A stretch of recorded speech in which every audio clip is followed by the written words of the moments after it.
వెరైటీగా మినపసున్నుండ బర్ఫీ ఎలా చేయాలో చూద్దాం. దీనికి కావాల్సిన ఇంగ్రీడియంట్స్ లిస్ట్ అంతా కూడా నేను డిస్క్రిప్షన్లో ఇవ్వడం జరిగింది, గమనించగలరు. ముందుగా పొట్టు మినపప్పు నీళ్లు పోసుకొని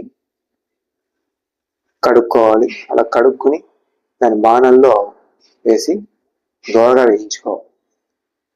అలా దోరగా వేయించిన తర్వాత పిండి పట్టుకుని దానిలోకి ఓట్స్ పిండిని, అవిసె గింజల పిండిని, ఈ మూడింటిని కలిపి డ్రై మిక్స్గా పక్కన పెట్టుకోవాలి. బాణల్లో కొబ్బరి పాలు పోసి బెల్లం పొడి వేసి పాకం వచ్చే వరకు కలబెట్టి లేత పాకం రాగానే ఒకసారి చూసుకొని దానిలోకి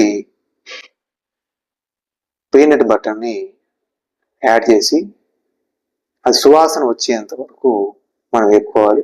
తర్వాత డ్రై మిక్స్ వేసి దాన్ని కలిపేసి బాగా కలిపెడుతూ ఉండాలి. అది దగ్గరగా అయ్యేంత వరకు అలా కలపెడుతూ ఉండి దాన్ని తీసి ఒక మౌల్లో మార్చుకొని బాగా సర్దేసి మనకు నచ్చినటువంటి డ్రై ఫ్రూట్స్ పలుకులు ఏవైనా వేసుకోవచ్చు. అలా 1 అవర్ అలా పక్కన పెట్టేసి ఉంచాలి. 1 అవర్ తర్వాత తీసి మౌల్ని తీసి విషయాలు ఎలా వచ్చిందో మనకు నచ్చిన షేపులో కట్ చేసుకుని తినడమే. సో మినపసున్నుండ బర్ఫీ ఈస్ రెడీ.